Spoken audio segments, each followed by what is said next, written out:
Hello, good friends. My name's William Nyende. You know, I have found something in music. In fact, I found a theory in music long time ago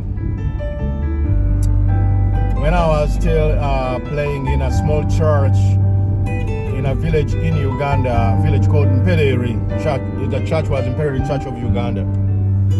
Now, what you hear playing in the background is Amazing Grace, arrangement by my good friend Mark Hayes. I actually was so inspired when I met him in his music, and I was inspired actually to go and visit him. We had a long talk. So when I play his pieces, I have a very good understanding of his music journey, how it started, and how he ended up becoming an arranger and a composer. He's a wonderful man. I like his chords. He has that classical touch, mixed with jazz and improvisation. Oh man, his chords are juicy. They are juicy. Oh man, it's like, have you ever seen a piece of meat sizzling on the fire? That's the kind of feeling I get when I'm playing his music. It brings the best out of me. But anyway, what is my story? My name's William Nyende. What is my story about Amazing Grace? How sweet the sound that saved a wretch like me. So when I was growing up, I grew up in church.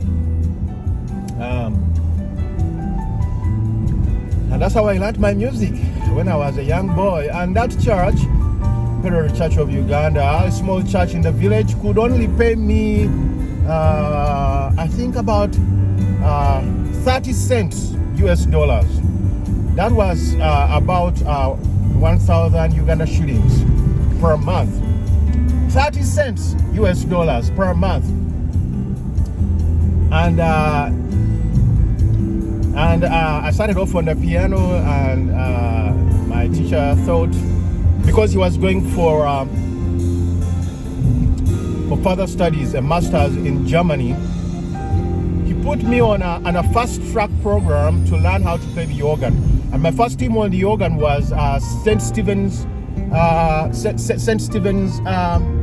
tune, I believe it is.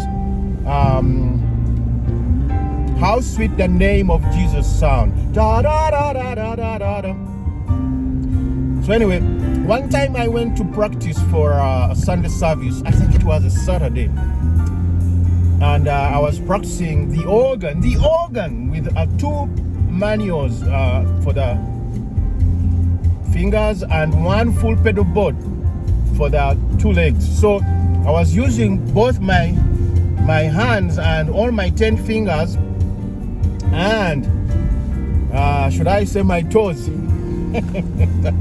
All my toes. So that makes it 20 components playing the instrument. Toes and fingers.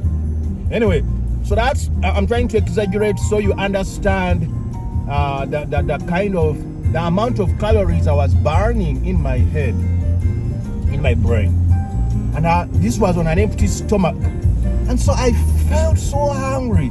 Suddenly, I busted. Is that the right tense? I don't know. Just teardrops came down on my face.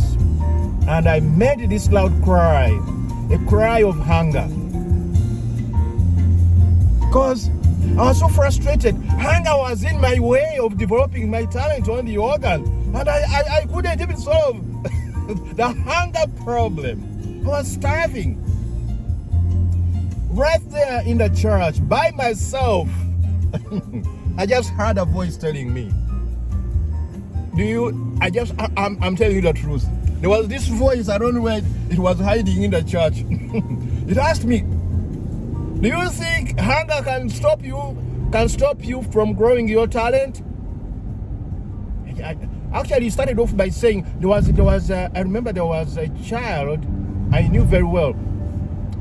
They were celebrating her birthday, and they had given her these huge gifts.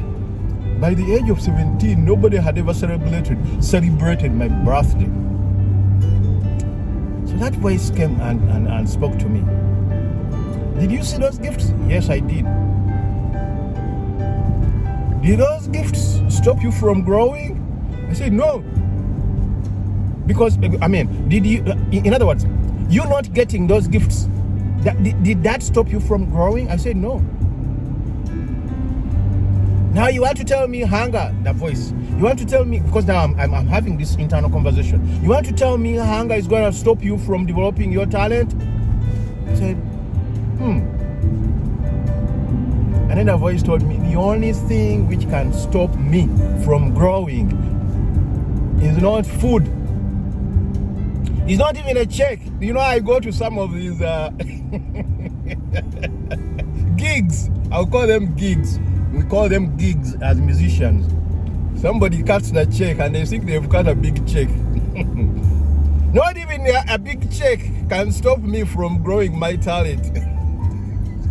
From that day I learned, I don't work for a big check. I work for a big God, because it's only a big God who can save a big talent like me. So to those who think that they are cutting the check, well, thank you for cutting a big check. Thank you for cutting a small check. I'm here to remind you, when I come to work, no, I don't work for a big check. I don't work for a small check. I work for a big God, because it's the big God who gives me oxygen. In any case, the reason I come for money, so I can pay my bills, not to get paid. I don't come to work to get paid. No, I come to work to pay my bills. Because I found something in Amazing Grace, that a big check cannot save a wretch like me. It's the Amazing Grace which saved me when I was hungry. And then later on in my life, I joined Makerere University with a big talent, because I had developed the talent. And I was playing better than my professors. You know what they did? They expelled me out of envy. So for me, I have found a friend in music, a great companion. And now I'm playing this Amazing Grace arrangement by Mark Hayes. It takes me back all those years, and it brings back that story. And now I'm able to connect the dots and get a meaningful use, a meaningful interpretation of Amazing Grace.